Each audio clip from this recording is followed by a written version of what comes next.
ज्यादातर लोग यह मानते ही नहीं कि उनका मन उनके खिलाफ काम कर रहा है।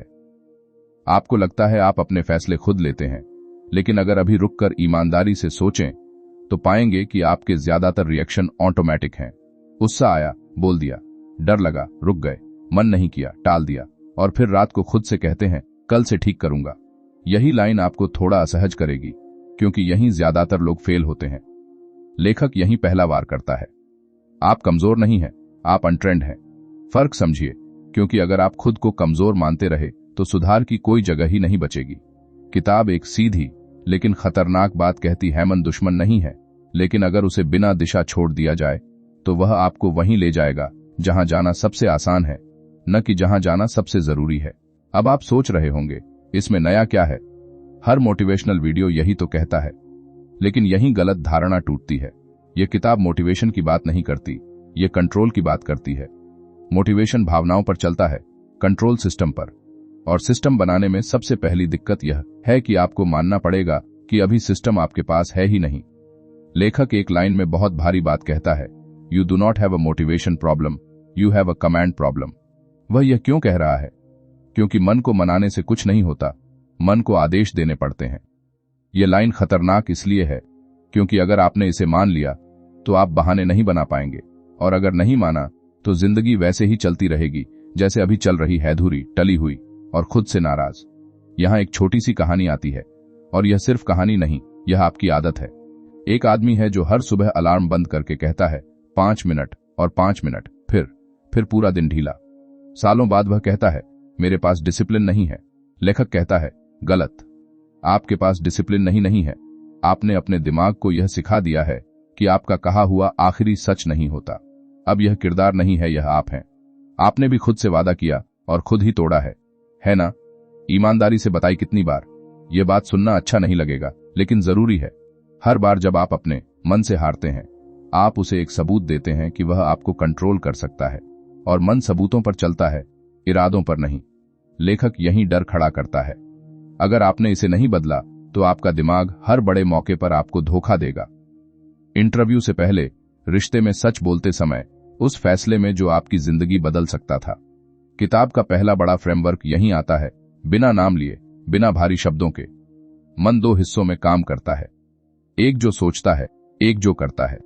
समस्या तब शुरू होती है जब सोचने वाला हिस्सा कमजोर हो जाता है और करने वाला हिस्सा आदतों के भरोसे चलने लगता है। आप जानते हैं क्या करना है, लेकिन करते कुछ और हैं। यह गैप ही आपकी सारी फ्रस्ट्रेशन की जड़ है, और अगर यह गैप बंद नहीं हुआ तो आप कितनी भी किताबें पढ़ लें, फर्क नहीं पड़ेगा। यही लोग वीडियो बंद कर देते हैं, क्योंकि यहां से जिम्मेदारी शुरू होती है। लेखक साफ कहता है, awareness without action is self deception. यानी अगर आपको पता है कि आपकी आदतें गलत हैं और फिर भी आप कुछ नहीं बदलते, तो आप खुद को धोखा दे रहे हैं। यह लाइन इसलिए खतरनाक है क्योंकि इसके बाद आप यह नहीं कह सकते कि मुझे पता नहीं था। आपको पता था, आपने टाला। अब थोड़ी शांति। लेखक आपको डांटता नहीं, वह समझाता है कि मन तुरंत नहीं बदलता। पहले समझ आती है, फिर आप आजमाते हैं, फिर अटकते हैं, फिर गलती होती है। यही नॉर्मल है। लेकिन छोटी जीत तब मिलती है जब आप एक बार भी अपने मन के खिलाफ जाकर काम कर लेते हैं। वह एक बार आपके दिमाग के लिए सबूत बन जाता है कि आप आदेश दे सकते हैं, बस एक बार। लेकिन अगर आपने वह मौका भी टाल दिया तो असली समस्या यहीं से शुरू होती है, क्योंकि फिर मन सिर्फ आदत नहीं बनाता, वह आपकी पहचान बदलने लगता है। आपने शायद नोटिस किया होगा, पहले हिस्से के बाद दिमाग थोड़ा भारी लगता है। यह भारीपन जानकारी का नहीं है, यह टकराव का है, क्योंकि अब सवाल बाहर की दुनिया का नहीं रहा, सवाल आपके अंदर का हो गया है। और यहीं ज्यादातर लोग खुद से झूठ बोलना शुरू करते हैं। खुद को दिलासा देते हैं कि हां समझ गया, बाद में देखेंगे।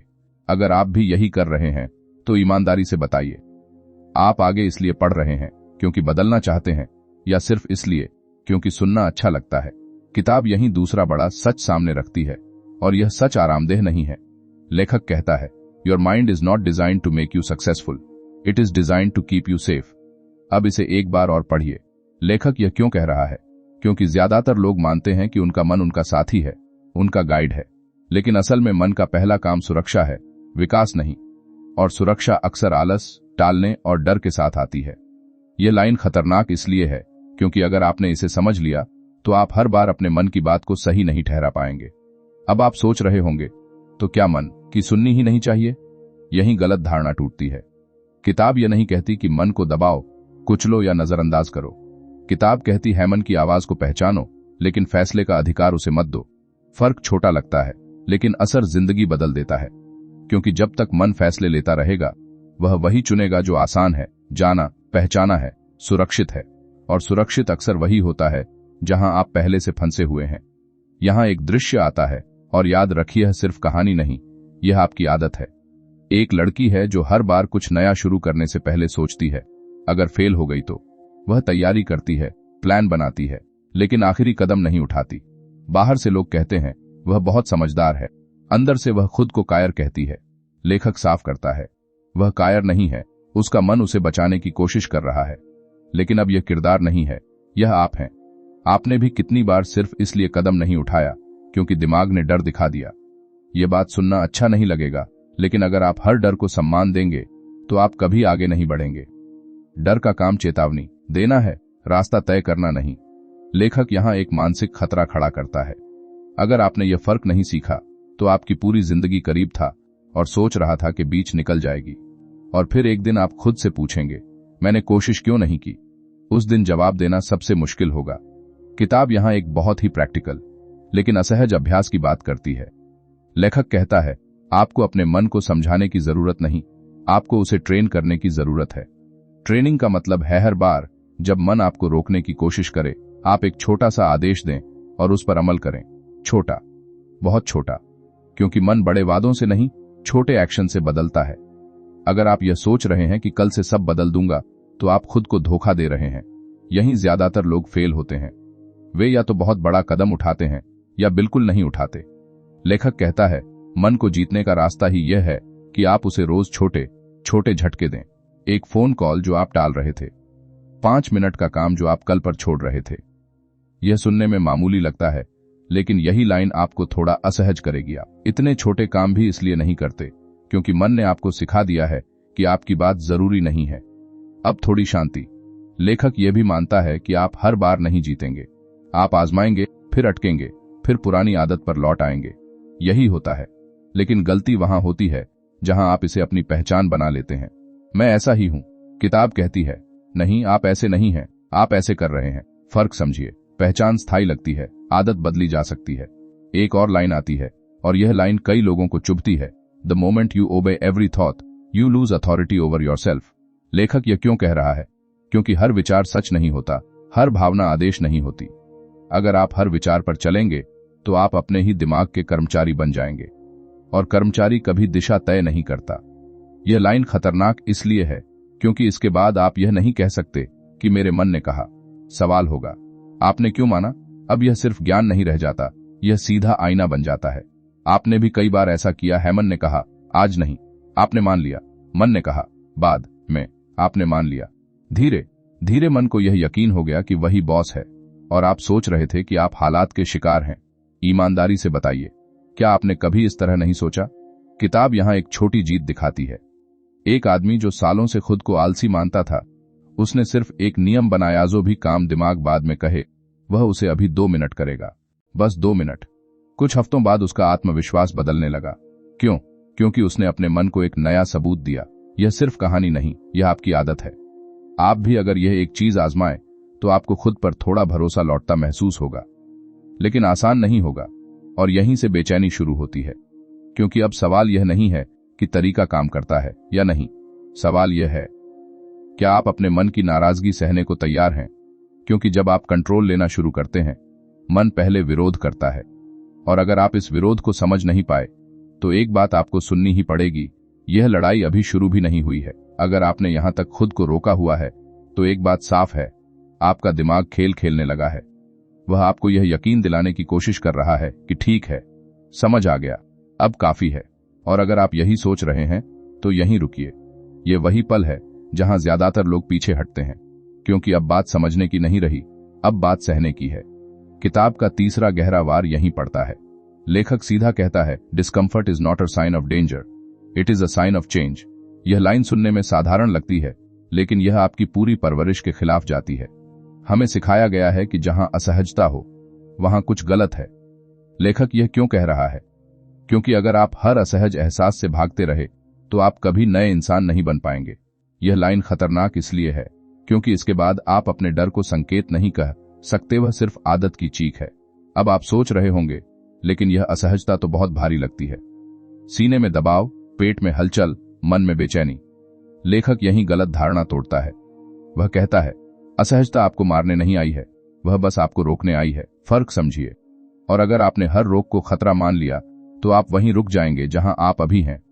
यह मानसिक खतरा असली है। आपकी जिंदगी बिना किसी बड़े हादसे के भी छोटी रह सकती है।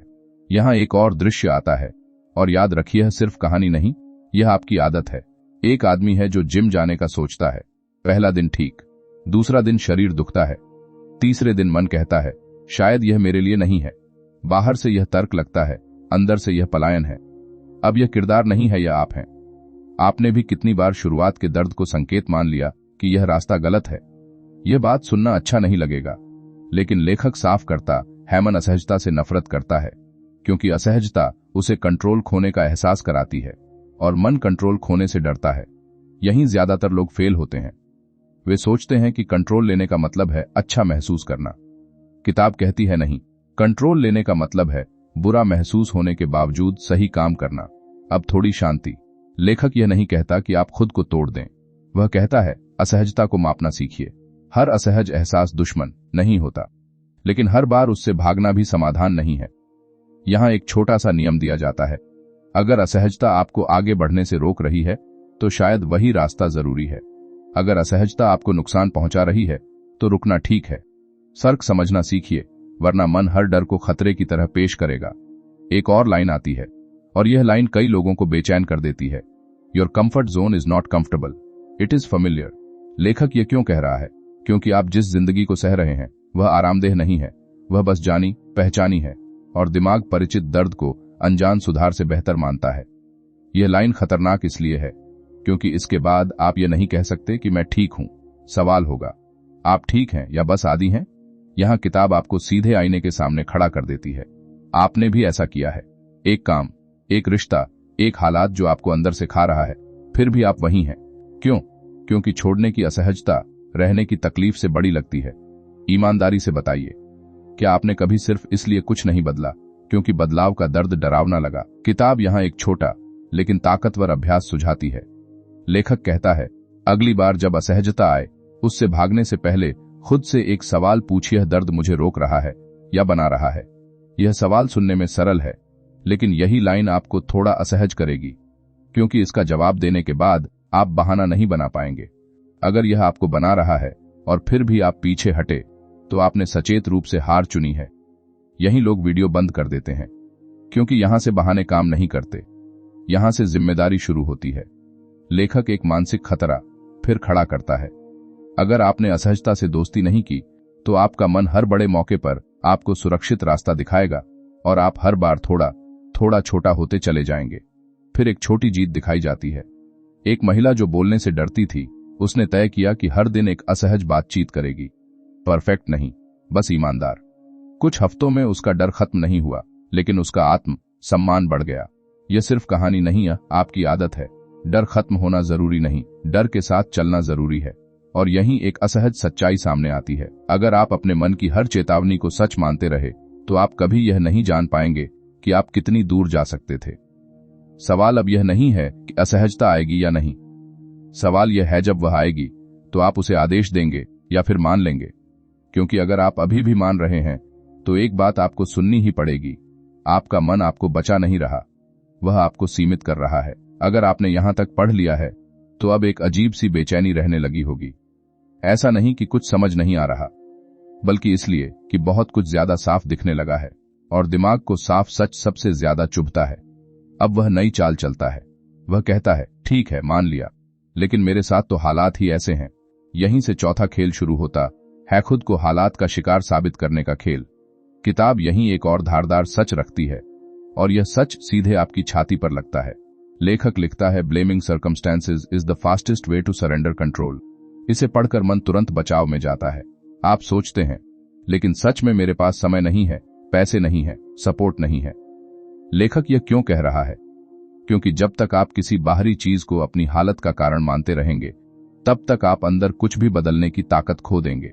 यह लाइन खतरनाक इसलिए है क्योंकि इसके बाद आप शिकायत को मासूम नहीं कह सकते, वह सीधा आत्मसमर्पण बन जाती है। अब आप सोच रहे होंगे, तो क्या हालात का कोई असर नहीं होता? यही गलत धारणा टूटती है। किताब ये नहीं कहती कि हालात झूठ हैं। किताब कहती है हालात असली हैं, लेकिन उनका कंट्रोल आपको छोड़ देना आपकी गलती है। फर्क समझिए, दो लोग एक जैसे हालात में होते हैं, एक बदल जाता है, दूसरा नहीं। अंतर हालात का नहीं, प्रतिक्रिया का होता है। और प्रतिक्रिया वहीं से आती है जहां कंट्रोल या तो आपने लिया है या छोड़ दिया है। यहां एक कहानी आती है, और याद रखिए सिर्फ कहानी नहीं, यह आपकी आदत है। एक आदमी है जो हर असफलता के बाद कहता है, मेरे साथ हमेशा ऐसा ही होता है। पहली बार सुनने में यह दर्द लगता है, लेकिन धीरे धीरे यह पहचान बन जाता है। अब यह किरदार नहीं है, यह आप हैं। आपने भी कभी खुद से कहा है, मेरी किस्मत ही खराब है ना? उस पल आपको अच्छा लगा होगा, क्योंकि जिम्मेदारी उतर गई। लेकिन लेखक कहता है, उसी पल आपने कंट्रोल भी उतार दिया। यह बात सुनना अच्छा नहीं लगेगा, लेकिन जितनी बार आप खुद को पीड़ित मानते हैं, उतनी बार आप अपने मन को सिखाते हैं कि कोशिश बेकार है, और मन वही सीखता है जो आप दोहराते हैं। यहीं ज्यादातर लोग फेल होते हैं। वे सोचते हैं कि वे हालात का वर्णन कर रहे हैं, जबकि वे दरअसल अपने भविष्य का ऐलान कर रहे होते हैं। अब थोड़ी शांति। लेखक आपको दोषी ठहराने नहीं आया। वह सिर्फ यह दिखाना चाहता है कि कंट्रोल का मतलब यह नहीं कि आप सब कुछ बदल सकते हैं। कंट्रोल का मतलब है आप अपनी प्रतिक्रिया बदल सकते हैं। और यह छोटा लगता है, लेकिन यही एक चीज है जो आपको भीड़ से अलग करती है। क्योंकि हालात से लड़ना थकाता है, प्रतिक्रिया बदलना ताकत देता है। एक और लाइन आती है, और यह लाइन कई लोगों को असहज कर देती है। द मोमेंट यू से I can't, your mind stops looking for how. लेखक यह क्यों कह रहा है? क्योंकि मैं नहीं कर सकता एक निष्कर्ष है, सवाल नहीं। और जहां निष्कर्ष आ गया, वहां दिमाग ने काम करना बंद कर दिया। यह लाइन खतरनाक इसलिए है क्योंकि इसके बाद आप यह नहीं कह सकते कि आपने कोशिश की। आपने तो खोज शुरू होने से पहले ही बंद कर दी। अब यह ज्ञान सीधे आपकी रोजमर्रा की जिंदगी से टकराता है। आपने भी ऐसा किया है। एक काम जो मुश्किल लगा, आपने कहा, मेरे बस का नहीं। एक बातचीत जो डरावनी लगी, आपने कहा, मेरी फितरत नहीं। ईमानदारी से बताइए, क्या यह सच था या सिर्फ असहजता से बचने का तरीका? यही लोग खुद से झूठ बोलते हैं और फिर उसी झूठ को पहचान बना लेते हैं। किताब यहां एक बहुत सूक्ष्म लेकिन ताकतवर बदलाव सुझाती है। लेखक कहता है, अगली बार मैं नहीं कर सकता कहने से पहले एक शब्द जोड़िए, अभी। मैं अभी नहीं कर सकता। यह छोटा सा शब्द दिमाग के लिए दरवाजा खोल देता है, क्योंकि अब खेल खत्म नहीं हुआ, बस रुका है। यह सुनने में मामूली है, लेकिन यही लाइन आपको थोड़ा असहज करेगी, क्योंकि अब आप हमेशा के लिए हार नहीं मान पाएंगे। यहीं एक छोटी जीत दिखाई जाती है। एक व्यक्ति जो हमेशा कहता था कि वह बोलने में खराब है, उसने खुद से कहना शुरू किया, मैं अभी अभ्यास में हूं। न उसकी आवाज बदली, न डर गायब हुआ, लेकिन उसकी सोच बदली। और सोच बदलते ही दिमाग ने रास्ते ढूंढने शुरू कर दिए। यह सिर्फ कहानी नहीं, यह आपकी आदत है। आप भी अगर अपनी भाषा बदलेंगे तो आपका मन धीरे धीरे दिशा बदलने लगेगा। लेकिन यहां एक खतरा छिपा है। अगर आपने यह सब पढ़कर भी खुद को यह कहकर बचा लिया कि ठीक है, कभी करेंगे, तो आप वही कर रहे हैं जो मन चाहता है। टालना, सुरक्षित रहना। यही लोग वीडियो बंद कर देते हैं, क्योंकि यहां से बहाने भारी लगने लगते हैं। और यहीं एक असहज सवाल हवा में लटक जाता है। अगर आपके हालात सच में आपको कंट्रोल नहीं कर रहे, अगर आपकी भाषा ही आपकी सीमा बना रही है, तो फिर अब तक आपने इसे क्यों नहीं बदला? क्योंकि अगर जवाब डर है, तो एक बात आपको सुननी ही पड़ेगी। अगली लड़ाई हालात से नहीं, आपके ही शब्दों से होने वाली है। अब तक अगर आप ईमानदार रहे हैं, तो एक बात साफ दिखने लगी होगी। समस्या बाहर नहीं, अंदर है। और जैसे ही यह बात साफ होती है, दिमाग एक नया बचाव खड़ा करता है। वह कहता है, ठीक है, मान लिया, लेकिन मैं ऐसा ही हूं, मेरी पर्सनैलिटी ही ऐसी है। यही पांचवां जाल है, सबसे खतरनाक वाला, क्योंकि यहां बदलाव के खिलाफ तर्क नहीं, पहचान खड़ी कर दी जाती है। किताब इस बिंदु पर बहुत सख्त हो जाती है। लेखक सीधा लिखता है, your personality is not who you are, it is what you have practised. यह लाइन कई लोगों को गुस्सा दिलाती है। लेखक यह क्यों कह रहा है? क्योंकि अगर आपकी पर्सनैलिटी स्थायी होती, तो कोई इंसान कभी नहीं बदलता। यह लाइन खतरनाक इसलिए है क्योंकि इसके बाद आप अपने स्वभाव को बहाना नहीं बना पाएंगे। अगर यह अभ्यास से बनी है, तो अभ्यास से बदली भी जा सकती है। अब आप सोच रहे होंगे, लेकिन मैं तो बचपन से ऐसा हूं। यही गलत धारणा टूटती है। किताब बताती है कि जो चीज आपको मैं ऐसा ही हूं लगती है, वह दरअसल वर्षों की दोहराई हुई प्रतिक्रियाएं हैं। हर बार जब आपने डर के आगे झुककर कहा, मैं ऐसा हूं, आपने उस पहचान को और मजबूत किया। अब यह सिर्फ आदत नहीं रही, यह आपकी सेल्फ इमेज बन चुकी है। और सेल्फ इमेज बदलना आसान नहीं होता, लेकिन नामुमकिन भी नहीं। यहां एक कहानी आती है, और याद रखिए सिर्फ कहानी नहीं, यह आपकी आदत है। एक आदमी है जो खुद को हमेशा गुस्सैल कहता है। लोग भी मान लेते हैं, अरे उसका स्वभाव ही ऐसा है। हर बार गुस्सा करके उसे एक अजीब सा आराम मिलता है, कम से कम वह खुद को समझा सकता है। अब यह किरदार नहीं है, यह आप हैं। आपने भी कभी अपनी कमजोरी को नाम देकर उसे जायज ठहराया है ना? यह बात सुनना अच्छा नहीं लगेगा, लेकिन लेखक कहता है, जब आप अपनी कमी को पहचान कहते हैं तो आप उसे सुधार से बाहर कर देते हैं। और यहीं ज्यादातर लोग फेल होते हैं। वे कहते हैं, मैं इंट्रोवर्ट हूं, मैं डिसिप्लिन वाला इंसान नहीं हूं, मैं रिस्की नहीं हूं। किताब पूछती है, क्या यह सच है, या आपने बस कुछ कोशिशों के बाद खुद को सीमित कर लिया? अब थोड़ी शांति। लेखक आपको यह नहीं कह रहा कि आप खुद से लड़ें, वह कह रहा है कि आप खुद को स्थिर मत मानिए। पहचान पानी की तरह होनी चाहिए, आकार बदलने वाली। क्योंकि जैसे ही आप खुद को एक लेबल में बंद करते हैं, दिमाग उसी लेबल के हिसाब से फैसले लेने लगता है, और फिर आप हैरान होते हैं कि जिंदगी क्यों नहीं बदल रही। एक और लाइन आती है, और यह लाइन सीधा आईना दिखाती है, you will never out perform the image you have of your self. लेखक यह क्यों कह रहा है? क्योंकि दिमाग उस इंसान की तरह काम करता है जो आप खुद को मानते हैं। अगर आप खुद को कमजोर मानते हैं तो आप मजबूत फैसले ले ही नहीं पाएंगे। यह लाइन खतरनाक इसलिए है क्योंकि इसके बाद आप यह नहीं कह सकते कि मौका नहीं मिला। सवाल होगा, आपने खुद को क्या माना था? अब यह ज्ञान सीधा आपकी रोजमर्रा की सोच पर हमला करता है। आपने भी ऐसा किया है। कोई काम शुरू करने से पहले ही खुद से कहा, मुझसे नहीं होगा। कोई बड़ा सपना देखते ही मन में आवाज आई, तेरे बस का नहीं। ईमानदारी से बताइए, हकीकत थी या आपकी पुरानी पहचान की गूंज? यही लोग खुद को रोक लेते हैं, बिना किसी बाहरी दीवार के। किताब यहां एक बहुत असरदार लेकिन असहज अभ्यास देती है। लेखक कहता है, अगली बार जब आप खुद को किसी लेबल से पहचानते पकड़ें तो उसे जोर से चुनौती दीजिए। अगर आप कहते हैं मैं आलसी हूं, तो पूछिए कब, कहां, हमेशा। यह सवाल सुनने में सरल है, लेकिन यही लाइन आपको थोड़ा असहज करेगी, क्योंकि इससे आपकी पहचान हिलने लगती है, और दिमाग पहचान हिलने पर घबराता है। यहां एक छोटी जीत दिखाई जाती है। एक महिला जो खुद को हमेशा डरपोक मानती थी, उसने सिर्फ यह कहना शुरू किया, मैं डर के साथ भी काम कर सकती हूं। डर गया नहीं, लेकिन पहचान बदलने लगी, और पहचान बदलते ही फैसले बदलने लगे। यह सिर्फ कहानी नहीं, यह आपकी आदत है। आप भी अगर अपनी पहचान को थोड़ा ढीला छोड़ दें तो मन नए रास्ते आजमाने लगेगा। लेकिन यहां एक असहज सच्चाई है, अगर आप अब भी अपनी पुरानी पहचान को पकड़े बैठे हैं तो वजह यह नहीं कि आप बदल नहीं सकते। वजह यह है कि पुरानी पहचान आपको सुरक्षित महसूस कराती है, और सुरक्षा की यह भावना आपको आगे नहीं बढ़ने देगी। यहीं लोग वीडियो बंद कर देते हैं, और यहीं एक सवाल हवा में छोड़ दिया जाता है, अगर आप वही बने रहे जो आप खुद को मानते हैं, तो क्या आप कभी वह बन पाएंगे जो आप अंदर से बनना चाहते हैं? क्योंकि अगर आपने अपनी पहचान पर सवाल नहीं उठाया तो एक बात आपको सुननी ही पड़ेगी, अगला दुश्मन आपका डर नहीं होगा, आपकी अपनी छवि होगी। अब तक अगर आपने खुद से एक भी बार यह कहा है कि हां, यह बात मुझ पर लागू होती है, तो समझ लीजिए खेल आगे बढ़ चुका है। क्योंकि अब दिमाग एक और चाल चलता है। वह कहता है, ठीक है, पहचान भी मान ली, आदतें भी मान ली, लेकिन मैं बदलने की कोशिश करता हूं, फिर भी टिक नहीं पाता। यहीं छठा सच सामने आता है, और यह सच थोड़ा बेरहम है। किताब इस मोड पर एक लाइन फेंकती है जो सीधे पेट में लगती है, trying harder is not the solution, trying differently is. लेखक यह क्यों कह रहा है? क्योंकि ज्यादातर लोग बदलने में इसलिए फेल होते हैं क्योंकि वे वही तरीका ज्यादा जोर से अपनाते हैं जो पहले से काम नहीं कर रहा। यह लाइन खतरनाक इसलिए है क्योंकि इसके बाद आप मेहनत को ढाल की तरह इस्तेमाल नहीं कर पाएंगे। सवाल होगा, मेहनत सही दिशा में थी या नहीं? अब आप सोच रहे होंगे, लेकिन मैं तो पूरी कोशिश करता हूं। यही गलत धारणा टूटती है। किताब कहती है, कोशिश करना और सिस्टम बनाना एक चीज नहीं है। कोशिश भावना से आती है, सिस्टम समझ से, और भावना थक जाती है हर बार। यही कारण है कि आप जोश में शुरुआत करते हैं और कुछ दिनों में वापस वहीं पहुंच जाते हैं। अगर आप यह मानते रहे कि समस्या आपकी इच्छा शक्ति की कमी है, तो आप बार बार खुद को दोषी ठहराते रहेंगे, समाधान नहीं ढूंढ पाएंगे। यहां एक कहानी आती है, और याद रखिए यह सिर्फ कहानी नहीं, यह आपकी आदत है। एक आदमी है जो हर सोमवार से अपनी जिंदगी बदलने का फैसला करता है। डाइट, एक्सरसाइज, काम, सब कुछ।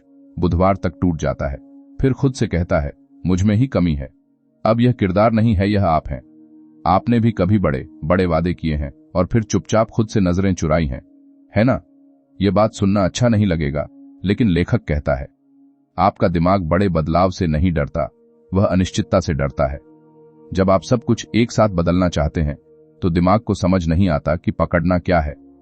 वह घबरा जाता है और आपको पुराने रास्ते पर लौटा देता है और आप सोचते हैं कि आप कमजोर हैं। यहीं ज्यादातर लोग फेल होते हैं। अब थोड़ी शांति। किताब यहां आपको एक राहत देती है। लेखक कहता है आपको अपनी जिंदगी बदलने की जरूरत नहीं, आपको अपने दिन का एक छोटा सा हिस्सा बदलने की जरूरत है। वही हिस्सा जहां आप सबसे ज्यादा फिसलते हैं, वही एक ट्रिगर, वही एक पल, क्योंकि बदलाव पूरे दिन में नहीं, एक फैसले में छुपा होता है। एक और लाइन आती है और यह लाइन बहुत चुपचाप खतरनाक है। Will power is a terrible long term strategy. लेखक यह क्यों कह रहा है? क्योंकि इच्छा शक्ति सीमित होती है। दिन भर फैसले लेते लेते वह थक जाती है। अगर आपका सिस्टम सिर्फ इच्छा शक्ति पर टिका है तो आप हर दिन हारेंगे। यह लाइन इसलिए खतरनाक है क्योंकि इसके बाद आप यह नहीं कह सकते कि आज मन नहीं था। सवाल होगा आपने सिस्टम क्यों नहीं बनाया? अब यह ज्ञान सीधे आपकी रोजमर्रा की जिंदगी से टकराता है।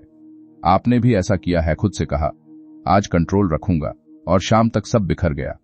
ईमानदारी से बताइए, क्या आपने कभी पहले से ऐसा माहौल बनाया जहां गलत फैसला लेना मुश्किल हो जाए, या आप हर बार अपने दिमाग से उम्मीद करते रहे कि वह थका हुआ भी सही चुने? किताब यहां एक बहुत ठोस लेकिन असहज सुझाव देती है। लेखक कहता है अपने मन से लड़ने की बजाय अपने आसपास की चीजें बदलो। फोन पास है तो डिस्ट्रैक्शन आएगा, गलत खाना सामने है तो लालच आएगा। यह सुनने में साधारण है, लेकिन यही लाइन आपको थोड़ा असहज करेगी, क्योंकि इसका मतलब है कि अब आप यह नहीं कह सकते कि मेरे मन ने धोखा दिया, आपने ही रास्ता खुला छोड़ा था। यहां एक छोटी जीत दिखाई जाती है। एक व्यक्ति जो देर रात फोन चलाने से परेशान था, उसने कोई मोटिवेशन नहीं सुना, बस फोन दूसरे कमरे में रखना शुरू किया। नींद अपने आप सुधर गई। यह सिर्फ कहानी नहीं, यह आपकी आदत है। आप भी अगर अपने ट्रिगर को थोड़ा दूर कर दें तो आधी लड़ाई बिना लड़े जीत सकते हैं। लेकिन यहां एक छिपा हुआ खतरा है। अगर आप यह सब पढ़कर भी यह सोच रहे हैं कि ठीक है, समझ गया, फिर कभी सेटअप करेंगे, तो आप वही कर रहे हैं जो मन चाहता है, सब कुछ भविष्य पर टाल देना। यहीं लोग वीडियो बंद कर देते हैं और यहीं एक असहज सवाल छोड़ दिया जाता है। अगर इच्छाशक्ति भरोसे के लायक नहीं है, अगर पहचान बदल सकती है, अगर सिस्टम जरूरी है, तो फिर अब तक आपने अपने लिए एक भी सिस्टम क्यों नहीं बनाया? क्योंकि अगर जवाब आलस नहीं बल्कि डर है, तो एक बात आपको सुननी ही पड़ेगी। अगले हिस्से में वही डर आपके फैसलों पर कैसे राज करता है, यह सामने आने वाला है। अब तक अगर आपको लग रहा है कि बातें भारी होती जा रही हैं, तो वजह साफ है।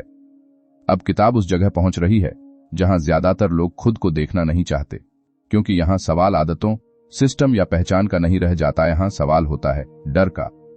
वो डर जिसे आप नाम नहीं देते, लेकिन हर बड़े फैसले के पीछे वही बैठा होता है। किताब इस हिस्से में एक लाइन रखती है जो बहुत शांति से आपकी नींद उड़ाती है। Most of your decisions are not logical, they are protective. लेखक यह क्यों कह रहा है? क्योंकि आप यह मानना चाहते हैं कि आप समझदार हैं, तर्क से चलते हैं, लेकिन असल में आपके ज्यादातर फैसले आपको सुरक्षित महसूस कराने के लिए होते हैं, सही दिशा में ले जाने के लिए नहीं। यह लाइन खतरनाक इसलिए है क्योंकि इसके बाद आप यह नहीं कह सकते कि मैंने सोच समझ कर किया। सवाल होगा आपने खुद को बचाने के लिए किया या आगे बढ़ने के लिए। अब आप सोच रहे होंगे मैं तो बस रिस्क नहीं लेना चाहता। यहीं गलत धारणा टूटती है। किताब कहती है रिस्क से डरना समस्या नहीं है, समस्या यह है कि आप हर असहज कदम को रिस्क कह देते हैं, और जब हर कदम रिस्क बन जाता है तो आप हिलना बंद कर देते हैं। यह मानसिक खतरा असली है। आप बिना किसी गलत फैसले के भी जिंदगी हार सकते हैं। यहां एक कहानी आती है, और याद रखिए यह सिर्फ कहानी नहीं, यह आपकी आदत है। एक आदमी है जो सालों से वही नौकरी करता है। वह नाखुश है, लेकिन कहता है कम से कम सुरक्षित तो है। अंदर से वह हर दिन थोड़ा थोड़ा मरता है। अब यह किरदार नहीं है, यह आप हैं। आपने भी कभी अपने दिल की आवाज को अव्यावहारिक कहकर दबाया है ना? यह बात सुनना अच्छा नहीं लगेगा, लेकिन लेखक साफ करता है आपका दिमाग भविष्य के दर्द से नहीं, वर्तमान के दर्द से बचने की कोशिश करता है। वह यह नहीं देखता कि यह फैसला आपको 5 साल बाद कहां ले जाएगा। वह बस यह देखता है कि अभी क्या कम दर्द देगा। यहीं ज्यादातर लोग फेल होते हैं। वे तत्काल राहत को दीर्घकालिक नुकसान से बेहतर मान लेते हैं। अब थोड़ी शांति। किताब यह नहीं कहती कि आप डर को खत्म करें। डर खत्म नहीं होता, वह कहती है डर को सही जगह बैठाइए, डर को सलाहकार बनाइए, मालिक नहीं। क्योंकि जब डर मालिक बन जाता है तो वह हर दरवाजे पर ताला लगा देता है। एक और लाइन आती है और यह लाइन बहुत लोगों को चुप करा देती है। Fear does not stop you, your agreement with fear does. लेखक यह क्यों कह रहा है? क्योंकि डर आना आपके कंट्रोल में नहीं है, लेकिन उसके कहे पर चलना आपके कंट्रोल में है। यह लाइन खतरनाक इसलिए है क्योंकि इसके बाद आप डर को दोष नहीं दे सकते। सवाल होगा, आपने हां क्यों कहा? अब यह बात सीधे आपके रोजमर्रा के फैसलों पर चोट करती है। आपने भी ऐसा किया, हैमन ने कहा। अगर फेल हो गए तो? और आपने पीछे हटना चुना। ईमानदारी से बताइए, क्या आपने कभी डर से यह सवाल पूछा कि वह आपको किस बात से बचा रहा है, या आपने बस उसकी बात मान ली? किताब यहां एक बहुत असहज लेकिन ईमानदार तकनीक बताती है। लेखक कहता है, अगली बार डर आए तो उससे बहस मत करो, बस यह पूछो अगर मैं यह नहीं करता तो मेरा नुकसान क्या है। यह सवाल सुनने में सरल है, लेकिन यही लाइन आपको थोड़ा असहज करेगी, क्योंकि कई बार जवाब होगा बहुत ज्यादा और फिर भी आपने उसे नजरअंदाज किया होता है। यहां एक छोटी जीत दिखाई जाती है। एक युवक जो बोलने से डरता था, उसने हर बार डर आने पर खुद से पूछा, बोलने का नुकसान क्या है? जवाब मिला, मैं अदृश्य रहूंगा। वह डर के साथ बोला, डर गया नहीं, लेकिन उसका कंट्रोल टूट गया। यह सिर्फ कहानी नहीं, यह आपकी आदत है। आप भी अगर डर से सवाल पूछेंगे तो वह हमेशा सही जवाब नहीं देगा। लेकिन यहां एक गहरी बेचैनी है, क्योंकि अब साफ दिख रहा है कि डर बाहर नहीं, अंदर बैठा है। और अगर आपने उसे अभी तक कुर्सी दे रखी है तो यह संयोग नहीं है, यह आपकी सहमति है। यहीं लोग वीडियो बंद कर देते हैं और यहीं एक सवाल हवा में छोड़ दिया जाता है। अगर आपके ज्यादातर फैसले डर से चल रहे हैं तो असल में आपकी जिंदगी कौन जी रहा है, आप या आपका डर? क्योंकि अगर जवाब दूसरा है तो एक बात आपको सुननी ही पड़ेगी। अगले हिस्से में यही डर कैसे आपकी सोच को तोड़ मरोड़ देता है, वह सामने आने वाला है। अगर आपने पिछले हिस्से में यह सवाल खुद से सच में पूछ लिया है कि मेरी जिंदगी कौन चला रहा है, तो अब दिमाग थोड़ी देर के लिए चुप हो जाता है। लेकिन यह चुप्पी शांति नहीं होती, यह तैयारी होती है, क्योंकि अब मन आखिरी और सबसे चालाक हथियार निकालता है, सोच। वही सोच जिस पर आपको सबसे ज्यादा भरोसा है। किताब यहां एक लाइन रखती है जो बहुत साधारण लगती है, लेकिन अंदर से जहर जैसी है। Your thoughts are not facts, they are suggestions. लेखक यह क्यों कह रहा है? क्योंकि आप अपनी सोच को सच मानकर जीते हैं। जो भी दिमाग कह दे आप मान लेते हैं, मैं ऐसा ही हूं, यह नहीं होगा, यह रिस्की है। यह लाइन खतरनाक इसलिए है क्योंकि इसके बाद आप हर विचार को सच नहीं मान पाएंगे, और अगर आप सोच पर शक करने लगे तो पूरा कंट्रोल सिस्टम बदल जाता है। अब आप सोच रहे होंगे, अगर सोच पर भरोसा नहीं तो भरोसा किस पर? यही गलत धारणा टूटती है। किताब कहती है, सोच का काम रास्ते दिखाना है, फैसला लेना नहीं। लेकिन आपने सोच को जज बना दिया है, और सोच अक्सर डर, आदत और पिछले अनुभवों से बनी होती है, वह निष्पक्ष नहीं होती। यह मानसिक खतरा बहुत गहरा है। अगर आपकी सोच ही सीमित है तो आपकी पूरी जिंदगी उसी घेरे में घूमेगी। यहां एक दृश्य आता है, और याद रखिए सिर्फ कहानी नहीं, यह आपकी आदत है। एक लड़की है जिसे हर बार मौका मिलने पर दिमाग कहता है, तू काफी अच्छी नहीं है। उसने कभी जांच ही नहीं की कि यह सच है या नहीं, बस मान लिया। सालों बाद वह खुद को छोटा मानने लगती है। अब यह किरदार नहीं है, यह आप हैं। आपके दिमाग ने भी कभी आपको छोटा दिखाया है ना?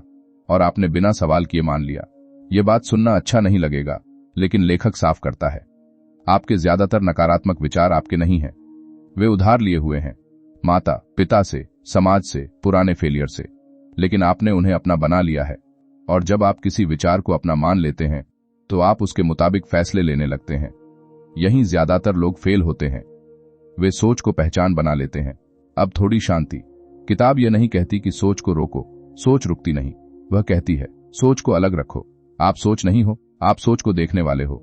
यह फर्क छोटा लगता है, लेकिन यही फर्क आपको आजादी देता है, क्योंकि जो चीज देखी जा सकती है वह कंट्रोल की जा सकती है। एक और लाइन आती है, और यह लाइन बहुत गहरी चोट करती है, you suffer more in imagination than in reality. लेखक यह क्यों कह रहा है? क्योंकि आपने ज्यादातर दर्द जिया नहीं, सोचा है। आपने फेलियर से ज्यादा फेलियर के ख्याल से नुकसान उठाया है। यह लाइन खतरनाक इसलिए है क्योंकि इसके बाद आप यह नहीं कह सकते कि मैं डर के कारण नहीं गया। सवाल होगा, डर था या डर की कहानी? अब यह ज्ञान सीधा आपकी रोजमर्रा की सोच से टकराता है। आपने भी ऐसा किया है, कुछ करने से पहले 100 बुरे सीन दिमाग में बना लिए। नतीजा, आपने किया ही नहीं। ईमानदारी से बताए कितनी बार ऐसा हुआ है कि असल में कुछ हुआ ही नहीं, लेकिन आप पहले ही थक गए। किताब यहाँ एक बहुत सरल लेकिन असहज अभ्यास देती है। लेखक कहता है, अगली बार जब नकारात्मक सोच आए तो उससे लड़ो मत। बस पूछो, यह सच है या सिर्फ एक विचार। यह सवाल सुनने में हल्का है, लेकिन यही लाइन आपको थोड़ा असहज करेगी, क्योंकि कई बार जवाब होगा मुझे नहीं पता, और जब आपको नहीं पता तो मान लेना सबसे बड़ी गलती होती है। यहाँ एक छोटी जीत दिखाई जाती है। एक व्यक्ति जिसे हमेशा लगता था कि लोग उसे जज कर रहे हैं, उसने एक हफ्ते तक हर सोच के आगे लिखा सबूत। ज्यादातर बार कोई सबूत नहीं मिला। उसका डर कम नहीं हुआ, लेकिन उसकी पकड़ ढीली पड़ गई। यह सिर्फ कहानी नहीं, यह आपकी आदत है। आप भी अगर सोच से सबूत मांगेंगे तो वह हर बार जवाब नहीं दे पाएगी। लेकिन यहाँ एक बेचैन करने वाली सच्चाई है। अगर आप अब भी अपनी हर सोच को सच मान रहे हैं तो आप अपने ही दिमाग के कैदी बने हुए हैं, और कैदखाना बाहर नहीं है, वह आपके अंदर है। यहीं लोग वीडियो बंद कर देते हैं और यहीं एक अधूरा सवाल छोड़ दिया जाता है। अगर सोच सिर्फ सुझाव है, अगर डर सिर्फ कहानी है, तो फिर असली ताकत कहाँ है? क्योंकि अगर आपने यह नहीं समझा तो एक बात आपको सुननी ही पड़ेगी। अगली परत में दिमाग आपको कैसे चुपचाप नियंत्रित करता है, वह अब सामने आने वाला है। अब कहानी और अंदर जाती है। अब यह साफ हो चुका है कि समस्या सिर्फ डर या सोच नहीं है, बल्कि वह तरीका है जिससे दिमाग लगातार आपको थकाता रहता है। और यही थकान असली हथियार है, क्योंकि थका हुआ इंसान सही और गलत में फर्क नहीं करता, वह बस राहत ढूंढता है। किताब यहाँ एक बहुत खतरनाक सच सामने रखती है। लेखक लिखता है, a tired mind will always choose relief over progress. इसे पढ़कर शायद आप सिर हिलाएंगे, लेकिन इसके असर को आपने कभी गहराई से नहीं देखा। लेखक यह क्यों कह रहा है? क्योंकि जब दिमाग थक जाता है तब वह बड़े लक्ष्य, सही फैसले, लंबी सोच सब छोड़ देता है। वह बस यह देखता है कि अभी क्या आसान है। यह लाइन खतरनाक इसलिए है क्योंकि इसके बाद आप यह नहीं कह सकते कि मैंने गलत फैसला लिया। सवाल होगा, आप थके हुए थे या जागरूक? अब आप सोच रहे होंगे, लेकिन मैं तो आलसी नहीं हूं। यही गलत धारणा टूटती है। किताब कहती है, यह आलस नहीं है, यह मानसिक थकान है। आप पूरे दिन फैसले लेते हैं, क्या पहनना है, क्या खाना है, किसे जवाब देना है, किसे टालना है। हर छोटा फैसला दिमाग से ऊर्जा खींचता है, और शाम तक आपका दिमाग इतना थक चुका होता है कि वह किसी भी चीज के लिए लड़ना नहीं चाहता। यहीं ज्यादातर लोग फेल होते हैं। वे इस थकान को कमजोरी समझ लेते हैं। यहाँ एक कहानी आती है, और याद रखिए, यह सिर्फ कहानी नहीं, यह आपकी आदत है। एक आदमी है जो सुबह बहुत अनुशासित होता है। दिन ढलते ढलते वही आदमी खुद से कहता है, आज बहुत थक गया हूं, कल करेंगे। अब यह किरदार नहीं है, यह आप हैं। आपने भी देखा है ना कि सुबह जो फैसला आसान लगता है वही रात को भारी क्यों लगने लगता है। यह बात सुनना अच्छा नहीं लगेगा, लेकिन लेखक साफ करता है, आपकी जिंदगी के सबसे खराब फैसले अक्सर तब होते हैं जब आप मानसिक रूप से थके होते हैं। जंक फूड, बेकार स्क्रॉलिंग, गलत बातचीत, टालमटोल सब उसी समय आते हैं, और फिर आप खुद को दोष देते हैं। यही किताब चेतावनी देती है, अगर आपने अपनी थकान को मैनेज नहीं किया तो आपका मन हमेशा आपको पीछे खींचेगा। अब थोड़ी शांति। लेखक यह नहीं कहता कि आप रोबोट बन जाए, वह बस यह कहता है कि आप अपने दिमाग की सीमाओं को समझिए। दिमाग अनंत फैसले नहीं ले सकता, इसलिए स्मार्ट लोग इच्छा शक्ति पर नहीं, टाइमिंग पर भरोसा करते हैं। वे जरूरी फैसले तब लेते हैं जब दिमाग ताजा होता है, थका हुआ नहीं। एक और लाइन आती है, और यह लाइन बहुत चुपचाप वार करती है, decision fatigue is why smart people make stupid choices. लेखक यह क्यों कह रहा है? क्योंकि बुद्धि थकान से नहीं लड़ती। थका हुआ दिमाग भी वही करेगा जो आसान है। यह लाइन खतरनाक इसलिए है क्योंकि इसके बाद आप यह नहीं कह सकते कि मैं समझदार हूं, मेरे साथ ऐसा नहीं होगा अगर आप सिस्टम नहीं बनाएंगे। अब यह ज्ञान सीधा आपकी दिनचर्या से टकराता है। आपने भी ऐसा किया है, महत्वपूर्ण काम दिन के आखिर में छोड़ दिया जब आप पहले से टूट चुके थे। ईमानदारी से बताइए, क्या आपने कभी जानबूझकर अपने सबसे जरूरी फैसले सबसे खराब समय पर नहीं लिए? किताब यहां एक बहुत व्यावहारिक लेकिन असहज समाधान देती है। लेखक कहता है, अपने दिन को इस तरह डिजाइन करो कि कम से कम फैसले लेने पड़े। एक ही तरह का ब्रेकफास्ट, एक तय रूटीन, एक सीमित विकल्प। यह सुनने में बोरिंग लगता है, लेकिन यही लाइन आपको थोड़ा असहज करेगी, क्योंकि आजादी का भ्रम आपको थका रहा है। हर चीज में चुनाव आपको कमजोर बना रहा है। यहां एक छोटी जीत दिखाई जाती है। एक व्यक्ति जो शाम को हमेशा गलत खाता था, उसने सिर्फ यह बदला कि रात के लिए खाना पहले से तय कर लिया। कोई इच्छाशक्ति नहीं, कोई लड़ाई नहीं, फैसला पहले ही हो चुका था। यह सिर्फ कहानी नहीं, यह आपकी आदत है। आप भी अगर फैसले पहले ले लें तो लड़ाई बाद में नहीं होगी। लेकिन यहां एक गहरी बेचैनी है। अगर थकान आपकी दिशा तय कर रही है तो इसका मतलब यह है कि आप दिन के आखिर में अपने मन के गुलाम बन जाते हैं। और अगर आपने यह पैटर्न नहीं तोड़ा तो आपकी जिंदगी धीरे धीरे शाम के फैसलों से तय होती रहेगी। यहीं लोग वीडियो बंद कर देते हैं और यहीं एक अधूरा सवाल छोड़ दिया जाता है। अगर थका हुआ दिमाग राहत चुनता है, अगर फैसले ऊर्जा खा जाते हैं, तो असली कंट्रोल कब आता है? क्योंकि अगर आपने यह नहीं समझा तो एक बात आपको सुननी ही पड़ेगी। अगला हिस्सा बताएगा कि आपका दिमाग आपको कब और कैसे धोखा देता है बिना शोर किए। अब बात वहां पहुंचती है जहां दिमाग सबसे ज्यादा चालाक हो जाता है, क्योंकि अब वह खुले तौर पर रोकता नहीं है, न डर दिखाता है, न थकान का बहाना बनाता है। अब वह बहुत शांति से काम करता है, इतना शांति से कि आपको लगता है सब कुछ आपके कंट्रोल में है। और यही सबसे खतरनाक भ्रम है। किताब यहां एक लाइन रखती है जो सुनने में लगभग निर्दोष लगती है, लेकिन असर बहुत गहरा है। The mind really lies loudly, it whispers. लेखक यह क्यों कह रहा है?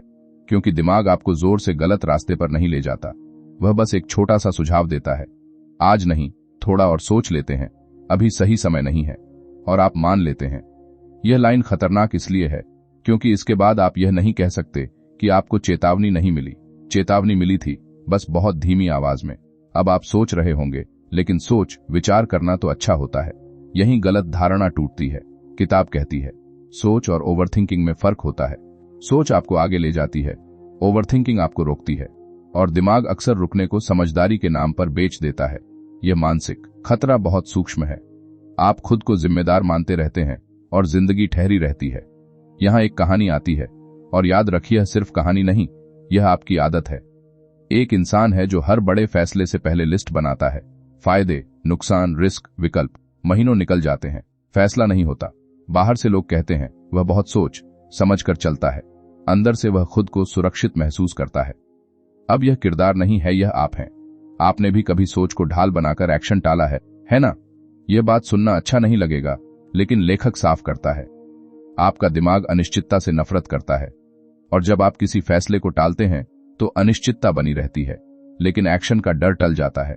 दिमाग को यही चाहिए। यहीं ज्यादातर लोग फेल होते हैं। वे मान लेते हैं कि सोच रहे हैं, जबकि असल में भाग रहे होते हैं। अब थोड़ी शांति। किताब यह नहीं कहती कि बिना सोचे कूद पड़ो, वह कहती है सोचने की एक सीमा तय करो, क्योंकि अनंत सोच का मतलब है अनंत देरी, और देरी भी एक फैसला है, बस ऐसा फैसला जिसे आपने स्वीकार नहीं किया। यही लाइन आपको थोड़ा असहज करेगी, क्योंकि अब आप यह नहीं कह सकते कि मैंने कुछ नहीं किया। आपने किया, आपने टालना चुना। एक और लाइन आती है, और यह लाइन बहुत सीधी चोट करती है। Indecision is a decision to stay the same. लेखक यह क्यों कह रहा है? क्योंकि जब आप फैसला नहीं लेते तो आप मौजूदा हालात को चुनते हैं, चाहे वह आपको पसंद हो या नहीं। यह लाइन खतरनाक इसलिए है क्योंकि इसके बाद आप खुद को न्यूट्रल नहीं मान पाएंगे। आप या तो आगे बढ़ रहे हैं या वहीं टिके हुए हैं। अब यह ज्ञान सीधे आपके जीवन से टकराता है। आपने भी ऐसा किया है। एक कॉल जो करनी थी, एक बात जो कहनी थी, एक कदम जो उठाना था। आपने कहा अभी नहीं। ईमानदारी से बताइए कितनी बार अभी नहीं? दरअसल कभी नहीं बन गया। किताब यहां एक बहुत कठोर लेकिन साफ तकनीक देती है। लेखक कहता है हर बड़े फैसले के लिए एक डेडलाइन तय करो। सोचना तब तक ही जायज है जब तक समय बचा है। डेडलाइन के बाद एक्शन अनिवार्य है। यह सुनने में सख्त लगता है, लेकिन यही लाइन आपको थोड़ा असहज करेगी, क्योंकि अब आपके पास छिपने की जगह नहीं बचेगी। यहां एक छोटी जीत दिखाई जाती है। एक महिला जो सालों से अपना काम शुरू करने का सोच रही थी, उसने खुद को सिर्फ 1 हफ्ते का समय दिया। परफेक्ट प्लान नहीं बना, लेकिन शुरुआत हो गई। डर खत्म नहीं हुआ, लेकिन जड़ता टूट गई। यह सिर्फ कहानी नहीं, यह आपकी आदत है। आप भी अगर सोच को समय में बांध दें तो दिमाग आपको हमेशा रोक नहीं पाएगा। लेकिन यहां एक बेचैन करने वाली सच्चाई है। अगर आप अब भी हर चीज पर थोड़ा और सोचेंगे कहकर रुक जाते हैं, तो इसका मतलब यह नहीं कि आप समझदार हैं। इसका मतलब यह है कि आपका दिमाग आपको बिना शोर किए कंट्रोल कर रहा है। यहीं लोग वीडियो बंद कर देते हैं, और यहीं एक अधूरा सवाल छोड़ दिया जाता है। अगर दिमाग फुसफुसाकर आपको रोक सकता है, अगर सोच भी एक जाल बन सकती है, तो फिर असली आजादी कैसे आती है? क्योंकि अगर आपने यह नहीं समझा तो एक बात आपको सुननी ही पड़ेगी। अगले हिस्से में दिमाग का सबसे खतरनाक भ्रम सामने आने वाला है। अब तक अगर आप ईमानदारी से खुद को देखते आ रहे हैं तो एक पैटर्न साफ दिखने लगा होगा। दिमाग आपको जोर से नहीं रोकता, वह धीरे धीरे आपको थका देता है, उलझा देता है, और फिर एक बहुत खतरनाक एहसास देता है, सब ठीक चल रहा है, और यहीं से 11वां भ्रम जन्म लेता है, सबसे आरामदेह, सबसे मीठा और सबसे जानलेवा भ्रम।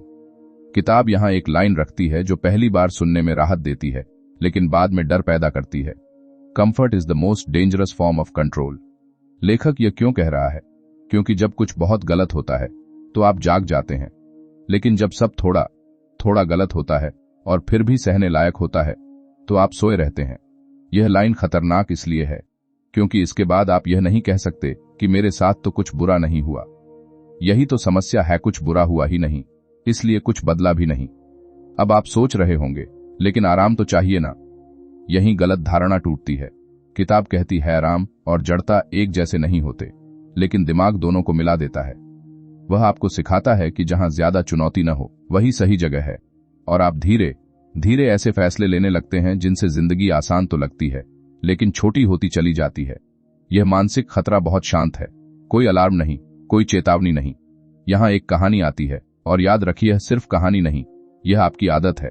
एक व्यक्ति है जो कहता है मेरी जिंदगी ठीक है, नौकरी ठीक, रिश्ते ठीक, दिनचर्या ठीक, लेकिन अंदर से एक खालीपन है जिसे वह नाम नहीं देता। वह खुद से कहता है सबके साथ ऐसा ही होता है। अब यह किरदार नहीं है, यह आप हैं। आपने भी कभी खुद को यह कहकर चुप कराया है कि चल रहा है ना?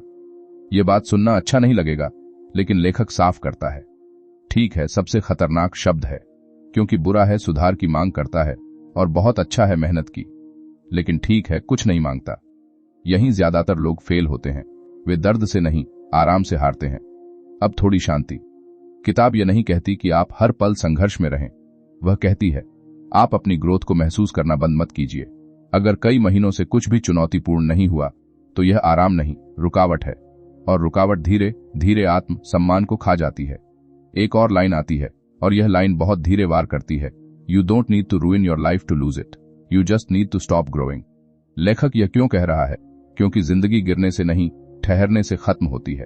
यह लाइन खतरनाक इसलिए है क्योंकि इसके बाद आप यह नहीं कह सकते कि मैं तो गिरा नहीं। सवाल होगा आप बढ़े भी थे। अब यह बात सीधे आपकी रोजमर्रा की संतुष्टि पर हमला करती है। आपने भी ऐसा किया है, खुद से कहा अभी इतना काफी है, सपनों को छोटे छोटे आराम के बदले में गिरवी रख दिया। ईमानदारी से बताइए, क्या आपने कभी इसलिए कोशिश नहीं की क्योंकि मौजूदा हालात बहुत असुविधाजनक नहीं थे? किताब यहां एक बहुत असहज लेकिन जरूरी संकेत देती है। लेखक कहता है अपने जीवन के उस हिस्से को देखो जहां कोई घर्षण नहीं है, जहां सब बहुत स्मूथ चल रहा है। वही हिस्सा सबसे ज्यादा संदिग्ध है, क्योंकि बिना घर्षण के विकास नहीं होता। यह सुनने में अजीब है, लेकिन यही लाइन आपको थोड़ा असहज करेगी, क्योंकि अब आराम भी शक के दायरे में आ जाता है। यहां एक छोटी जीत दिखाई जाती है। एक व्यक्ति जिसने सालों से खुद को सेटल मान लिया था, उसने सिर्फ एक नई चुनौती ली, सीखना, बोलना, आगे बढ़ना। शुरुआत में असुविधा हुई, लेकिन अंदर से एक पुरानी ऊर्जा वापस आई। यह सिर्फ कहानी नहीं, यह आपकी आदत है। आप भी अगर अपने आराम को चुनौती देंगे तो कुछ अंदर जागेगा। लेकिन यहां एक बेचैन करने वाली सच्चाई है। अगर आप अभी भी खुद को यह कहकर शांत कर रहे हैं कि सब ठीक है, तो शायद आप वही कर रहे हैं जो दिमाग चाहता है, आपको सुलाए रखना। यहीं लोग वीडियो बंद कर देते हैं, और यहीं एक सवाल हवा में छोड़ दिया जाता है। अगर आराम भी एक जाल हो सकता है, अगर ठीक है सबसे बड़ा धोखा हो सकता है, तो फिर सही दिशा का संकेत क्या है? क्योंकि अगर आपने यह नहीं पहचाना तो एक बात आपको सुननी ही पड़ेगी। अगला हिस्सा बताएगा कि असली कंट्रोल तब कैसे आता है जब आप जानबूझकर असुविधा चुनते हैं। अगर यह बात अब तक आपको थोड़ी बेचैन नहीं कर रही, तो या तो आप बहुत ध्यान से पढ़ रहे हैं, या फिर आपका दिमाग वही कर रहा है जो वह सबसे अच्छे से करता है, सब कुछ समझ के नाम पर सुरक्षित दूरी पर रख रहा है। क्योंकि अब किताब उस मोड पर आती है जहां समझ काम की नहीं रहती, यहां चुनाव करना पड़ता है, जानबूझकर दर्द के साथ। किताब इस हिस्से में एक लाइन रखती है जो सुनने में लगभग उल्टी लगती है, control begins when you choose discomfort on purpose. लेखक यह क्यों कह रहा है? क्योंकि अब तक जो भी बदलाव आपने देखे वे तब आए जब कुछ असहज था, डर, थकान, अनिश्चितता, लेकिन आप हर बार असहजता को दुर्घटना मानते रहे। किताब कहती है जब तक असहजता संयोग है, कंट्रोल नहीं आता। कंट्रोल तब आता है जब आप खुद उसे चुनते हैं। यह लाइन खतरनाक इसलिए है क्योंकि इसके बाद आप यह नहीं कह सकते कि हालात ऐसे बन गए। अब सवाल होगा आपने क्या चुना? अब आप सोच रहे होंगे जानबूझकर असुविधा कौन चुनता है? यही गलत धारणा टूटती है। किताब बताती है कि आप पहले से ही असुविधा झेल रहे हैं, बस गलत तरह की, पछतावे की, आत्म आलोचना की, अधूरी जिंदगी की। फर्क सिर्फ इतना है कि वह असुविधा परिचित है, नई असुविधा अनजान है, और दिमाग अनजान से डरता है, चाहे वह बेहतर ही क्यों न हो। यह मानसिक खतरा यहीं छुपा है। आप परिचित दर्द को चुनते रहते हैं और उसे समझदारी कहते हैं। यहां एक कहानी आती है, और याद रखिए, यह सिर्फ कहानी नहीं, यह आपकी आदत है। एक व्यक्ति है जो रोज वही दिन जीता है, काम, थकान, स्क्रीन, नींद। उसे यह सब अच्छा नहीं लगता, लेकिन वह कहता है, कम से कम पता तो है क्या होगा। अब यह किरदार नहीं है, यह आप हैं। आपने भी कभी अनजान सुधार की जगह जानी पहचानी तकलीफ को चुना है ना? यह बात सुनना अच्छा नहीं लगेगा, लेकिन लेखक साफ करता है, जो इंसान असुविधा से बचता है वह कंट्रोल से भी बचता है, क्योंकि कंट्रोल का मतलब है खुद को ऐसे हालात में डालना जहां दिमाग रोए लेकिन आप पीछे न हटें। यहीं ज्यादातर लोग फेल होते हैं। वे बदलाव चाहते हैं, लेकिन वह दर्द नहीं चाहते जो बदलाव के साथ आता है। अब थोड़ी शांति। किताब यह नहीं कहती कि आप खुद को सजा दें, वह कहती है आप असुविधा की खुराक खुद तय करें, छोटी, सीमित, नियंत्रित, जैसे ठंडे पानी से नहाना, जैसे कठिन बातचीत शुरू करना, जैसे बिना मन के भी तय समय पर काम करना। यह सुनने में छोटा लगता है, लेकिन यही लाइन आपको थोड़ा असहज करेगी, क्योंकि यह दिखाता है कि कंट्रोल किसी बड़े हादसे से नहीं, छोटे फैसलों से आता है। एक और लाइन आती है, और यह लाइन बहुत गहराई से वार करती है, if you don't choose your discomfort, life will choose it for you. लेखक यह क्यों कह रहा है? क्योंकि जीवन खाली जगह नहीं छोड़ता। अगर आप आज मेहनत की असुविधा नहीं चुनते, तो कल पछतावे की असुविधा मिलेगी। यह लाइन खतरनाक इसलिए है, क्योंकि इसके बाद आप यह नहीं कह सकते कि समय खराब था, समय बस प्रतिक्रिया दे रहा था। अब यह ज्ञान सीधे आपकी दिनचर्या से टकराता है। आपने भी ऐसा किया, हैक्टिन कॉल टाली, सच बोलने से बचे, खुद से किए वादे छोड़े, हर बार थोड़ी राहत मिली। ईमानदारी से बताइए, क्या वह राहत आपको आगे ले गई या बस कुछ देर के लिए सुन्न कर गई? किताब यहां एक बहुत साफ लेकिन बेचैन करने वाला टेस्ट देती है। लेखक कहता है, अपने दिन का वह एक काम ढूंढो जिससे आप सबसे ज्यादा बचते हो, लेकिन जानते हो कि वही जरूरी है, और फिर उसे सबसे पहले करो, बिना मनाए, बिना तैयारी बढ़ाए। यह सुनने में क्रूर लगता है, लेकिन यही लाइन आपको थोड़ा असहज करेगी, क्योंकि यहां बहानों की कोई जगह नहीं बचती। यहां एक छोटी जीत दिखाई जाती है। एक महिला जो हर दिन खुद से नाराज रहती थी क्योंकि वह लिखती नहीं थी, उसने तय किया कि रोज सुबह असुविधा चुनेगी, 15 मिनट लिखना, चाहे बुरा ही क्यों न हो। हफ्तों में कुछ चमत्कार नहीं हुआ, लेकिन एक बात बदली, उसका खुद पर भरोसा लौटा। यह सिर्फ कहानी नहीं, यह आपकी आदत है। आप भी अगर जानबूझकर असुविधा चुनेंगे तो कंट्रोल धीरे धीरे महसूस होने लगेगा। लेकिन यहां एक गहरी बेचैनी है, क्योंकि अब आप यह नहीं कह सकते कि मुझे तरीका नहीं पता। तरीका साफ है। सवाल सिर्फ यह है, क्या आप उस असुविधा को चुनने के लिए तैयार हैं जो आपको बड़ा बनाएगी? क्योंकि अगर आप अब भी इंतजार कर रहे हैं कि मन तैयार हो जाए, तो एक बात आपको सुननी ही पड़ेगी। अगले हिस्से में मन आखिरी बार आपको यह यकीन दिलाने की कोशिश करेगा कि अभी सही समय नहीं है। अब अगर आपको लग रहा है कि अब तो सब साफ है, अब तो बस करना ही है, तो यही दिमाग अपनी आखिरी चाल चलता है। सबसे चालाक, सबसे भरोसेमंद लगने वाली। वह आपसे डर, थकान या आलस की बात नहीं करता। वह बस एक लाइन कहता है, अभी सही समय नहीं है। किताब इस हिस्से में एक बहुत मासूम दिखने वाली लेकिन जानलेवा पंक्ति रखती है, waiting for the right time is the most polite form of self sabotage. लेखक यह क्यों कह रहा है?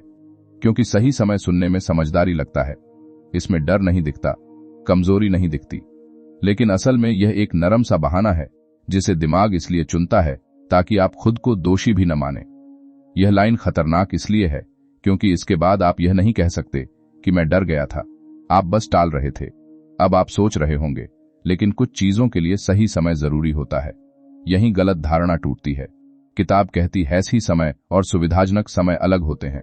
सही समय वह होता है जब काम जरूरी हो, सुविधाजनक समय वह होता है जब मन को परेशानी न हो, और दिमाग हमेशा सुविधाजनक समय को सही कहकर बेच देता है। यह मानसिक खतरा बहुत साफ है। आप तैयारी करते करते जिंदगी निकाल देते हैं। यहां एक कहानी आती है, और याद रखिए, यह सिर्फ कहानी नहीं, यह आपकी आदत है। एक इंसान है जो कहता है थोड़ा और सीख लूं, फिर शुरू करूंगा। सीखना चलता रहता है, शुरुआत नहीं होती। बाहर से वह समझदार लगता है, अंदर से डर उसे रोक रहा होता है। अब यह किरदार नहीं है, यह आप हैं। आपने भी कभी तैयारी को ढाल बनाकर एक्शन टाला है ना? यह बात सुनना अच्छा नहीं लगेगा, लेकिन लेखक साफ करता है, तैयारी का एक पॉइंट होता है उसके बाद वह सिर्फ डर को छुपाने का तरीका बन जाती है। और दिमाग इसे इसलिए पसंद करता है क्योंकि तैयारी में आप सुरक्षित महसूस करते हैं। कोई जोखिम नहीं, कोई असफलता नहीं। यहीं ज्यादातर लोग फेल होते हैं। वे खुद को प्रगति का एहसास देते रहते हैं बिना आगे बढ़े। अब थोड़ी शांति। किताब यह नहीं कहती कि आप बिना तैयारी कूद जाए। वह कहती है तैयारी पूरी होने का इंतजार मत करो, क्योंकि तैयारी कभी पूरी नहीं होती। एक्शन ही वह चीज है जो तैयारी को पूरा करता है। यह सुनने में उल्टा लगता है, लेकिन यही लाइन आपको थोड़ा असहज करेगी, क्योंकि इसका मतलब है कि आपको अधूरा महसूस करते हुए भी आगे बढ़ना पड़ेगा। एक और लाइन आती है और यह लाइन बहुत सीधी चोट करती है। Clarity comes from action, not before it. लेखक यह क्यों कह रहा है? क्योंकि आप सोचते हैं कि पहले सब साफ होगा, फिर करेंगे, लेकिन असल में करने से ही साफ होता है। यह लाइन खतरनाक इसलिए है क्योंकि इसके बाद आप यह नहीं कह सकते कि मुझे कंफ्यूजन था। कंफ्यूजन खत्म करने का तरीका पहले से जानना नहीं, आगे बढ़ना है। अब यह बात सीधे आपकी जिंदगी के उन हिस्सों से टकराती है जिन्हें आप लगातार टाल रहे हैं। आपने भी ऐसा किया है, खुद से कहा अभी थोड़ा और सही वक्त आने दो। ईमानदारी से बताइए, क्या वह वक्त कभी आया या हर बार दिमाग ने तारीख आगे बढ़ा दी? किताब यहां एक बहुत कठोर लेकिन साफ नियम देती है। लेखक कहता है जिस काम को आप सही समय के लिए टाल रहे हैं वही काम अभी करने लायक है, क्योंकि अगर वह जरूरी न होता तो आपका दिमाग उसे इतना भारी बनाता ही नहीं। यह सुनने में सख्त है, लेकिन यही लाइन आपको थोड़ा असहज करेगी, क्योंकि अब बहाने बहुत कम बचते हैं। यहां एक छोटी जीत दिखाई जाती है। एक व्यक्ति जो सालों से कह रहा था कि वह सही समय पर नौकरी बदलेगा, उसने एक दिन बस आवेदन भेज दिया। सब कुछ तय नहीं था, डर भी था, लेकिन जैसे ही उसने पहला कदम उठाया, दिमाग का जादू टूटा। यह सिर्फ कहानी नहीं, आपकी आदत है। आप भी अगर एक छोटा सा एक्शन अभी ले लें तो सही समय का भ्रम कमजोर पड़ने लगेगा। लेकिन यहां एक गहरी सच्चाई है। अगर आप अब भी इंतजार कर रहे हैं कि मन पूरी तरह तैयार हो जाए, तो वह कभी नहीं होगा, क्योंकि मन का काम आपको सुरक्षित रखना है, आगे बढ़ाना नहीं।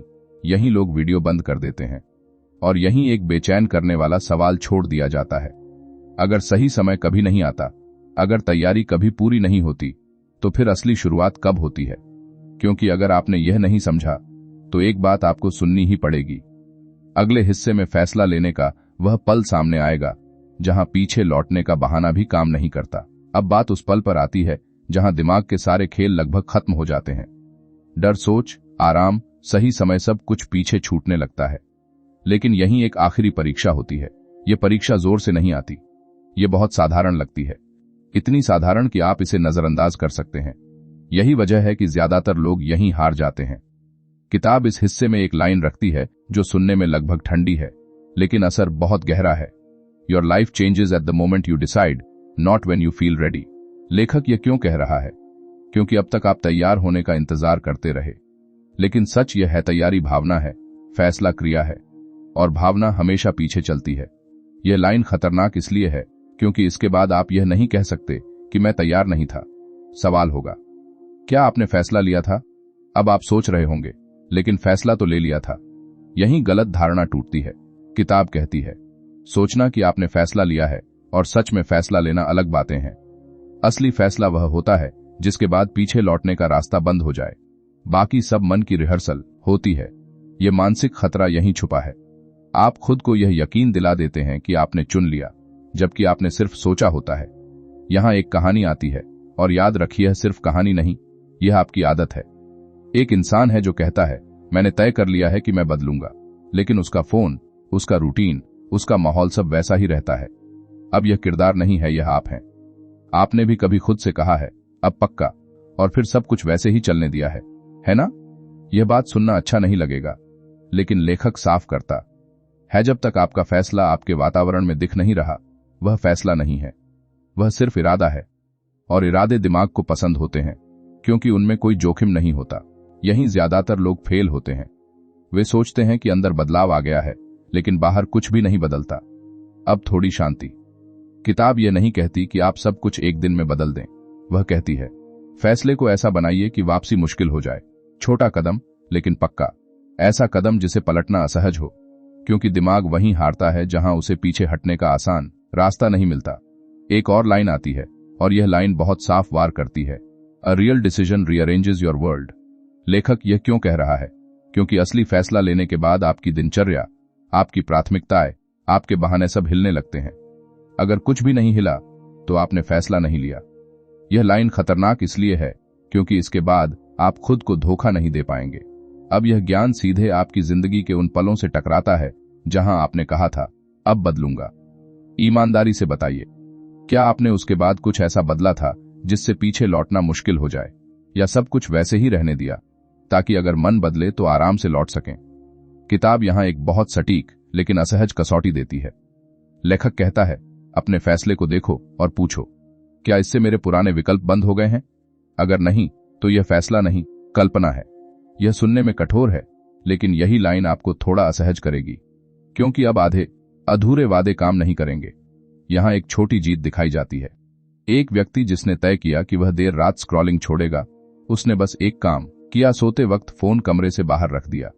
अब पीछे लौटना आसान नहीं था। धीरे धीरे उसकी नींद सुधरी। यह सिर्फ कहानी नहीं, यह आपकी आदत है। आप भी अगर अपने फैसले को बाहरी दुनिया में उतार दें तो दिमाग को पीछे हटने का मौका नहीं मिलेगा। लेकिन यहां एक गहरी बेचैनी है, क्योंकि अब सवाल यह नहीं है कि आप क्या समझते हैं, सवाल यह है आप क्या चुनते हैं। और चुनाव हमेशा कीमत मांगता है। अगर आप अभी भी बिना कीमत चुकाए बदलाव चाहते हैं तो एक बात आपको सुननी ही पड़ेगी। अगला हिस्सा बताएगा कि यह कीमत चुकाने के बाद अंदर क्या बदलता है और क्यों ज्यादातर लोग वहां तक पहुंच ही नहीं पाते। अब यहां कोई नया ट्रिक नहीं बचेगा, कोई नया फ्रेमवर्क नहीं, कोई नया शब्द नहीं जो आपको अच्छा महसूस कराए, क्योंकि किताब के आखिरी हिस्से में लेखक आपको किसी ऊंचे विचार पर नहीं, एक बहुत साधारण लेकिन भारी सच्चाई पर छोड़ देता है। वह सच्चाई जिससे भागने का अब कोई शालीन तरीका नहीं बचता। किताब इस अंतिम मोड़ पर एक लाइन रखती है जो सुनने में शांत है लेकिन अंदर से बहुत सख्त है। Control is not a feeling, it is a reputation you build with yourself. लेखक यह क्यों कह रहा है? क्योंकि आप अब तक कंट्रोल को एक अवस्था समझते रहे। एक दिन आएगा जब मन मानेगा, डर कम होगा, आत्मविश्वास आएगा। लेकिन सच यह है कि कंट्रोल कभी महसूस नहीं होता, वह साबित होता है, बार बार, रोज, छोटे फैसलों में। यह लाइन खतरनाक इसलिए है क्योंकि इसके बाद आप यह नहीं कह सकते कि मुझे अभी कंट्रोल महसूस नहीं हो रहा। सवाल होगा, आपने खुद को क्या दिखाया है? अब आप सोच रहे होंगे, तो क्या यह कभी आसान नहीं होता? यहीं आखिरी गलत धारणा टूटती है।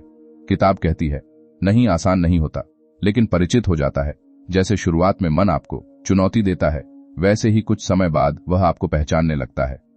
वह देखता है कि आप बोलते कम और करते ज्यादा हैं, और धीरे धीरे वह विरोध करना कम कर देता है। इसलिए नहीं कि वह सुधर गया, बल्कि इसलिए कि उसने मान लिया आप पलटते नहीं हैं। यहां कोई कहानी नहीं आती, क्योंकि अब कहानी की जरूरत नहीं है। अब यह सिर्फ आप हैं और आपका पिछला रिकॉर्ड। आपने खुद से कितनी बार वादा किया और कितनी बार निभाया। ईमानदारी से बताइए, अगर कोई और आपके साथ ऐसा करता तो क्या आप उस पर भरोसा करते? किताब यही आईना पकड़ देती है, और यह आईना बहुत असहज है। यह बात सुनना अच्छा नहीं लगेगा, लेकिन लेखक साफ करता है, आपका आत्मविश्वास बाहर से नहीं आता, वह आपके अपने व्यवहार का साइड इफेक्ट है। हर बार जब आप जानते हुए भी सही काम करते हैं, भले मन न करे, आप अपने अंदर एक चुपचाप जमा होती ताकत बनाते हैं। और हर बार जब आप जानते हुए भी टालते हैं, आप उसी ताकत को काटते हैं। यहीं ज्यादातर लोग हारते हैं। वे मोटिवेशन ढूंढते रहते हैं, जबकि असल में उन्हें ईमानदारी चाहिए होती है। अब थोड़ी शांति। किताब यह नहीं कहती कि आप कभी नहीं गिरेंगे। आप गिरेंगे, थकेंगे, कुछ दिन पुराने पैटर्न लौट आएंगे। फर्क यहां है, अब आप उन्हें सच नहीं मानेंगे। आप जानेंगे कि यह मन की पुरानी आदत है, आपकी पहचान नहीं। और यही फर्क बहुत बड़ा है। एक और लाइन आती है, और यह आखिरी चोट है, the mind respects proof not promises. लेखक यह क्यों कह रहा है? क्योंकि दिमाग भावनाओं से नहीं, इतिहास से सीखता है। आपने क्या कहा, इससे उसे फर्क नहीं पड़ता। आपने क्या किया, वही उसे बदलता है। यह लाइन खतरनाक इसलिए है क्योंकि इसके बाद आप अपने भविष्य को अपने अतीत से अलग नहीं कर पाएंगे जब तक आप कुछ अलग न करें। अब यह सब ज्ञान अचानक बहुत सीधा हो जाता है। कोई रहस्य नहीं बचता। कंट्रोल कोई गुप्त तकनीक नहीं है, वह रोज के उबाऊ, छोटे, असुविधाजनक चुनावों का नतीजा है। वही चुनाव जिन्हें आप कल पर छोड़ते आए हैं, वही चुनाव जिनसे आप बचते रहे हैं। यहां एक आखिरी सच्चाई है, और यह शायद सबसे भारी है। अगर आप आज भी वही कर रहे हैं जो आप कल कर रहे थे, तो आप चाहे कितनी ही गहरी बातें समझ लें, कुछ नहीं बदलेगा।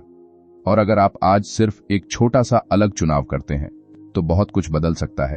धीरे, चुपचाप, लेकिन पक्का। किताब यहीं खत्म नहीं होती। किताब आपको यहीं छोड़ देती है, बिना तसल्ली के, बिना तालियों के, क्योंकि असली कहानी अब शुरू होती है, आपकी। और अब सवाल यह नहीं है कि आप क्या समझते हैं, सवाल यह है जब अगली बार मन फुसफुसाएगा, डर दिखाएगा, सही समय का बहाना देगा, तो क्या आप फिर से सुन लेंगे? या इस बार आप कुछ ऐसा करेंगे जिससे आपका दिमाग पहली बार चुप हो जाए? क्योंकि अगर आप अब भी सिर्फ सुन रहे हैं, तो एक बात आपको माननी ही पड़ेगी, आपका मन अभी भी कंट्रोल में है।